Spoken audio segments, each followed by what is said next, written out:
más que polémica han generado las declaraciones del cardenal Jorge Medina. El purpurado aseguró que homosexuales cargan con un peso espiritual al igual que los niños sin un brazo. El sacerdote agregó que las personas con tendencia homosexual sufren mucho y que sienten que su situación no es normal. Queremos conversar sobre este tema. Estamos con Jaime Parada, vocero del Movimiento de Liberación Homosexual Móvil. Jaime, gracias una vez más por acompañarnos.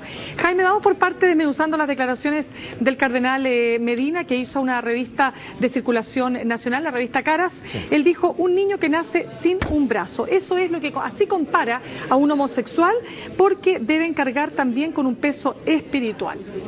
¿Qué te parece? Yo creo que lo primero es decir que el cardenal Medina lleva décadas con un discurso parecido. Ahora está sumando el elemento patologizante.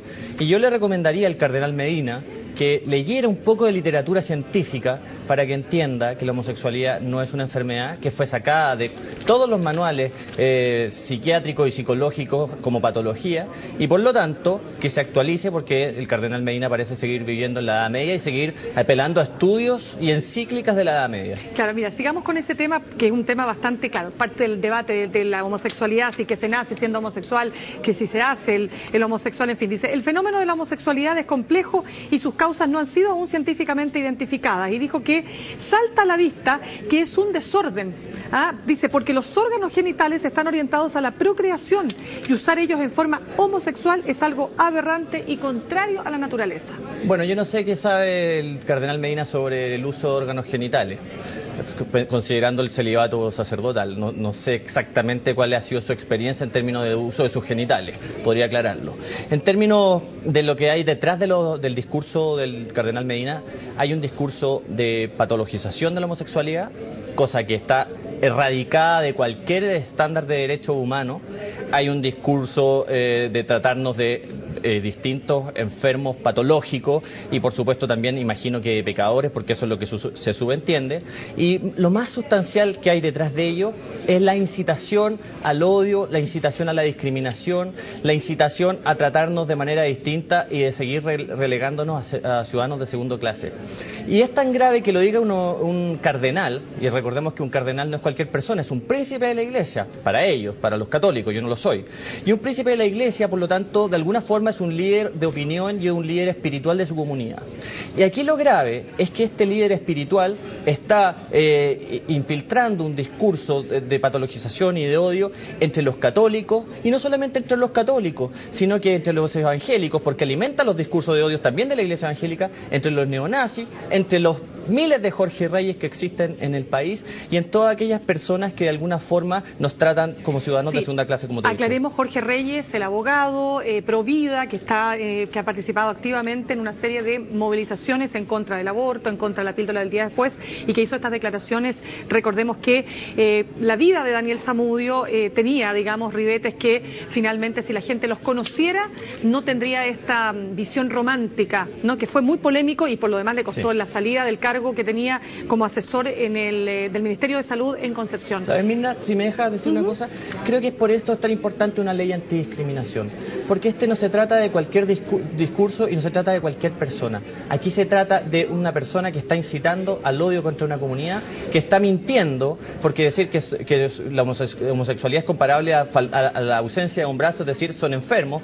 Toda la literatura científica demuestra que esto no es una enfermedad y por lo tanto está insuflando, está irrumpiendo con su discurso en aquellas personas que quieren negarnos derechos civiles, en aquellas personas que nos siguen insultando, que nos denostan y por lo tanto construyen un discurso homofóbico. Este es un discurso de odio como el que debería contribuir a erradicar una ley antidiscriminación. De todas maneras quisiera, Jaime, terminar con las declaraciones que hizo el cardenal Medina, porque dice que hay que distinguir entre la tendencia homosexual, que en sí misma no es culpable, dice, y otra cosa es la realización de actos homosexuales, que en su opinión sí son inmorales y absolutamente reñidos con la ética cristiana. Bueno, el cardenal Medina representa un sector de la Iglesia que es un sector que parece que seguir vivo, y es aquel sector que trata de vincular la moral a los problemas que tienen que ver o a los asuntos civiles.